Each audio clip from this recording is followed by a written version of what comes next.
Alright, I'm Jesse McElroy, Golf 00100117.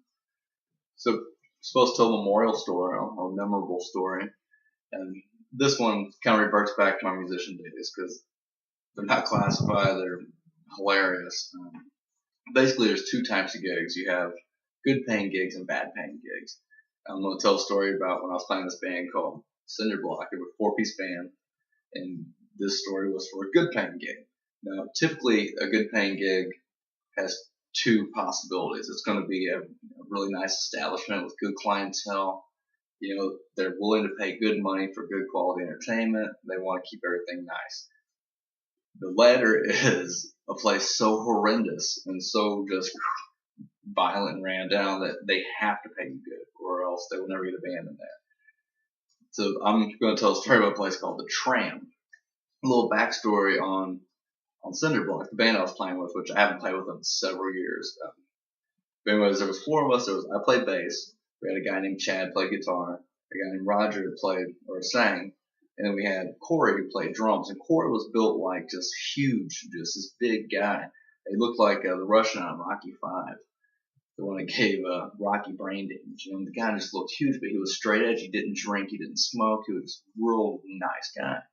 So anyways, we're playing the Tram, which is in this little logging community where the only thing the people there do is, I guess, chop down trees and think about how they're going to go beat the crap out of each other on the weekends at the Tram, because I think that might have been the only bar in the town too. But anyways, we're playing there, and they're like, play Skinner and Ozzy Osbourne. They're wanting all this just horrible stuff. We're like, okay, they play 3/4 shuffle on the D, and we pulled it off. They're pretty good. They hooted and hollered. They seemed to enjoy us.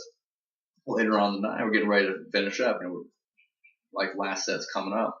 Corey's sitting with his girlfriend Brandy in the corner, drinking his tea because he didn't drink anything else. He just drank tea and water before he drank. Well, this guy in a wheelchair rolls up and he says, "Get away from that girl." So Corey's like, "No, it's my girlfriend, so I'm here with. Thanks though, bro. Good looking out." And he says again, he's like, "I said, get away from that girl." So eventually Brandy pipes in and she's like, this is my boyfriend. Thanks, I appreciate your concern, but, I want to be here with him. Guy keeps on. Of course, I'm biting a hole in my lip trying not to laugh at it. I'm watching this from across the way. Finally, I'm like, hey, anyways, this is your friend. Your friend's drunk. Just get your friend, take care of him. Nobody wants to do anything. So it clicks to me. I'm like, hey, the guy's on wheels.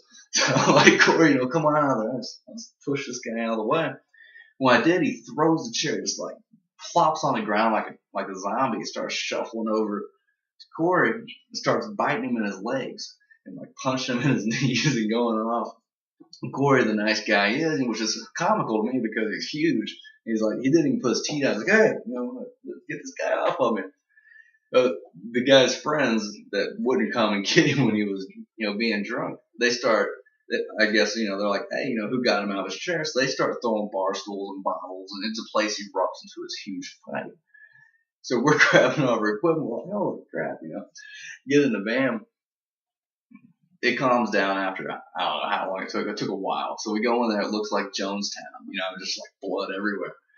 And we're like, all right, cool, pay us, Mark. So Mark was the owner.